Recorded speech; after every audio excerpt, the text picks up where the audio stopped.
여호와께서 또 내게 이르시되 인자야 내가 오홀라와 오홀리바를 심판하려느냐 그러면 그 가증한 일을 그들에게 말하라.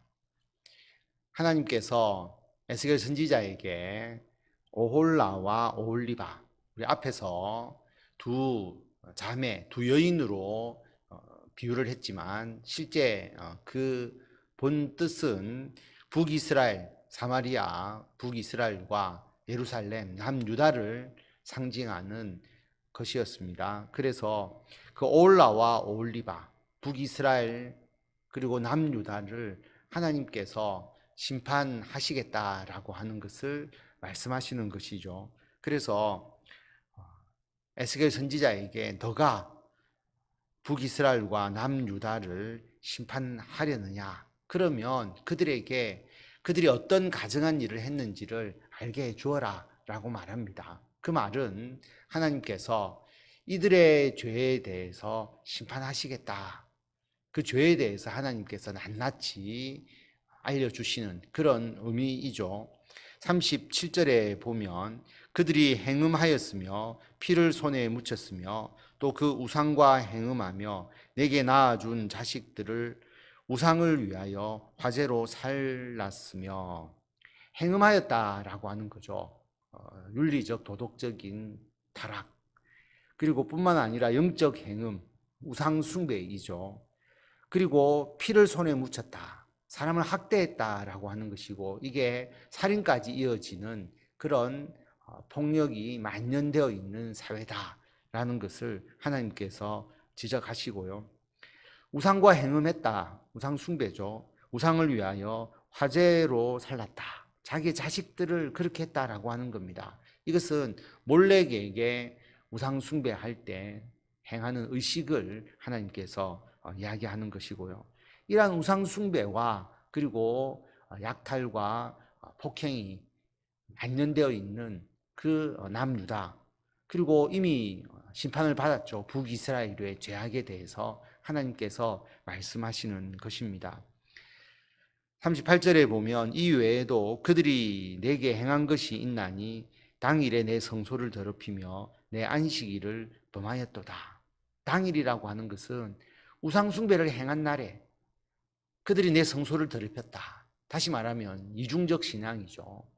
우상 숭배하고 와서 하나님의 성전을 찾는 것입니다. 그리고 안식일을 자기들이 지킨다고 하면서도 안식일을 범하는 그러니까 하나님을 우롱하는 거잖아요. 정결한 마음으로 하나님께 나와서 예배 드리는 게 아니고 우상 숭배하고 그리고 그런 일을 행한 후에 또 하나님께 나와서 자기를 보이려고 하는 그런 죄악을 범했다라고 하는 것입니다. 그들이 자녀를 죽여 그 우상에게 드린 그날에 내 성소에 들어와서 더럽혔으되 그들이 내 성전 가운데서 그렇게 행하였으며 자녀를 죽여서 우상 숭배까지 한 몰렉에게 바친 거죠. 그런데 하나님의 성소에 들어와서 더럽히는 그런 일을 자행했기 때문에 하나님께서 그들을 심판하실 수밖에 없다라고 하는 것입니다. 뿐만 아니죠. 또 사절을 먼 곳에 보내 사람을 불러오게 하고 그들이 오매 그들을 위하여 목욕하며 눈썹을 그리며 스스로 단장하고 화려한 자리에 앉아 앞에 상을 차리고 내 향과 기름을 그 위에 놓고 우리가 앞에서 북이스라엘과 남유다를 오홀라와 오홀리바 두 여인의 비유를 했지 않습니까? 그러니까 이 비유도 역시 여인을 대상으로 묘사를 하는 것이죠. 그래서 사절을 먼 곳으로 보내 사람을 불러오게 하는 것. 실제로 유다가 사절단을 보내어서 이방 나라에 군사적 도움을 요청하는 이방 나라를 의지하는 것이죠. 그것을 이야기하는 건데 마치 여인이 사절을 보내어서 사람을 불러와서 그들을 위하여 목욕하고 단장하고 상을 차리고 향과 기름을 그 앞에 놓고 대접하는 그런 모습을 빗대어서 말하고 있습니다. 여인이 남자의 환심을 사려고 치장하는 것이죠. 그렇게 하듯이 이방 나라의 도움을 얻기 위해서 노력과 힘을 기울이고 있는 유다의 그 죄악에 대해서 하나님께서 말씀하시는 것이고요. 내 향과 기름을 그 위에 놓는다.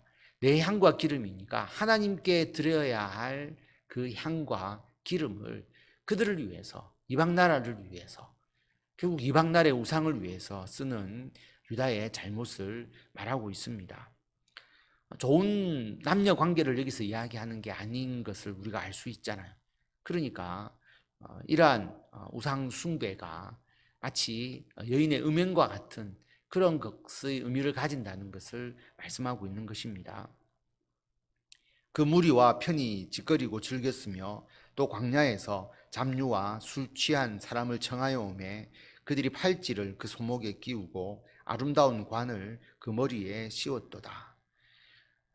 그들을 위해서 몸을 단장하고 그리고 그들과 짓거리고 즐겼다. 그리고 그들뿐만 아니죠. 광야에서 잡류와 술 취한 사람을 청하여 왔다.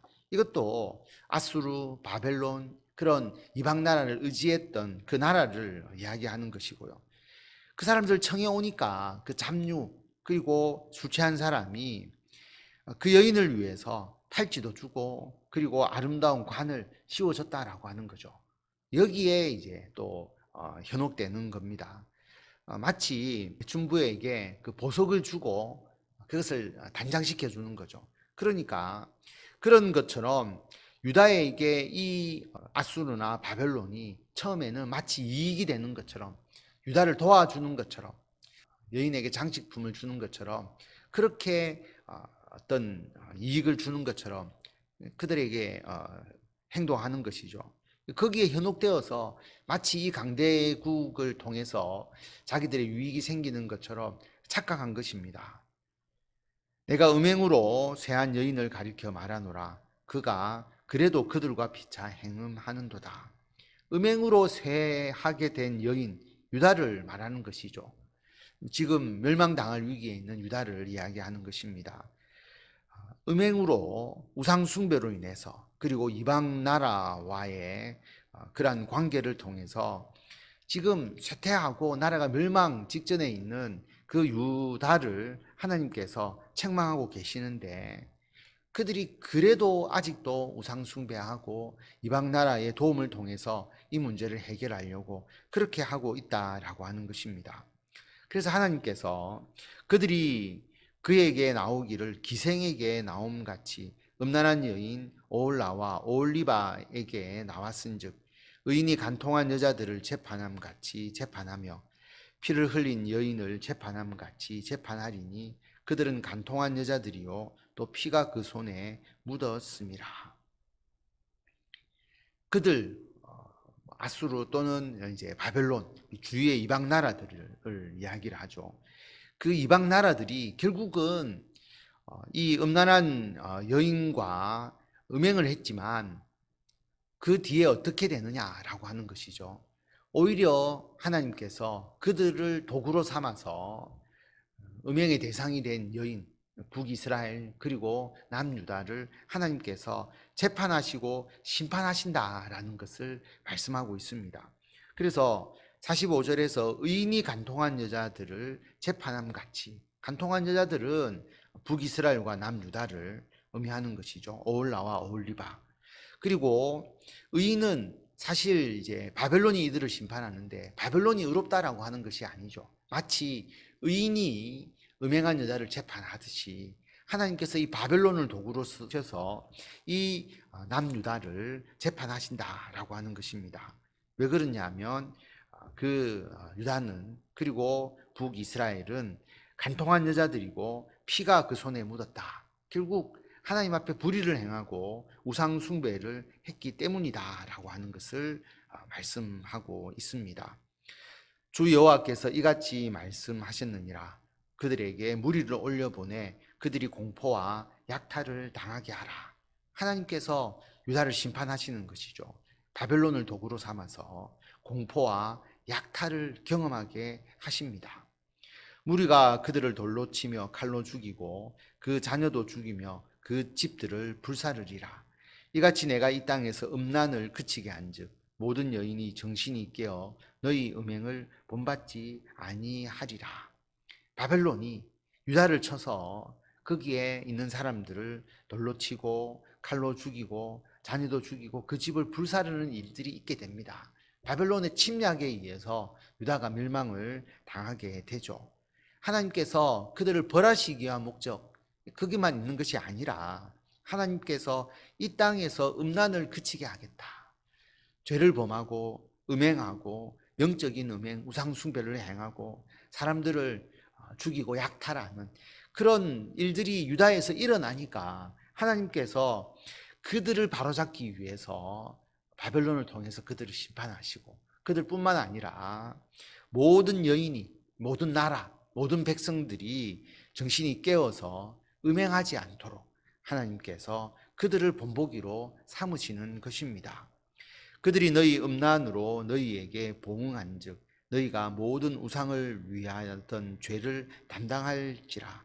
내가 주 여호와인 줄을 너희가 알리라 하시니라. 바벨론이 유다의 음란, 음행, 영적 음행인 우상 숭배에 대해서 보응을 하는 것이죠. 그래서 그 우상을 위하던 그 우상 숭배를 그들이 그 죄에 대해서 하나님의 심판을 받게 되는 것입니다. 그러므로서 내가 주 여호와인 줄을 너희가 알리라. 하나님께서 이 세상을 주관하시고 하나님께서 그들을 다스리심을 깨닫게 해주신다라고 하는 것을 말씀하고 있습니다. 오늘 말씀을 통해서 결국 우상 숭배는 도덕적인 그리고 윤리적인 타락으로 이어지게 되는 것이죠. 왜냐하면 앞에서도 말씀드렸지만 우상은 자신의 욕망을 충족시켜 주기 위해서 인간이 만들어낸 것이거든요. 그러니까 우상을 숭배하면 자기가 하고 싶은 대로 자기의 욕망을 더욱더 자극하고 충족하는 방향으로 나아가게 됩니다. 하나님을 믿으면 하나님의 거룩함을 우리가 닮아가게 되는 것이고, 그래서 우리들의 삶에서 하나님의 정의와 공의와 그리고 하나님의 정결하고 거룩함, 윤리적인 이런 부분으로 나아가게 되는 것이거든요. 그래서 우상 숭배를 행한 유다에 대한 하나님의 심판, 그 심판으로 그들의 죄를 하나님께서 낱낱이 깨우치게 하시고 바로잡아 주시고, 그리고 자기가 의지했던 것, 바벨론, 그 의지했던 나라, 그들을 통해서 자기들이 유익을 얻으려고 했지만 결국 그들로 인해서 심판받는다라고 하는 이러한 하나님의 뜻은 지금 우리들에게도 적용될 수가 있습니다. 우리가 우리의 세상적인 이익을 위해서 어떤 것에 집착해서 그것을 의지하게 되면 그것을 통해서 유익을 얻으려고 하고 세상의 권세를 얻으려고 했는데 오히려 그것을 통해서 우리가 심판받게 되는 그런 결과에 이르게 된다라고 하는 것을 기억하시고 세상의 헛된 것에 우리들의 마음을 두지 말고 오직 하나님의 영광을 위해서 우리가 귀하게 쓰임받고 우리가 하는 일이 하나님께 쓰임을 받아서 많은 사람들에게 예수 그리스도의 복음과 하나님의 영광을 드러내는 도구가 될 수 있도록 기도하시고 그러한 주님의 은총을 받아 누리시는 성도 여러분들이 다 되시기를 바랍니다.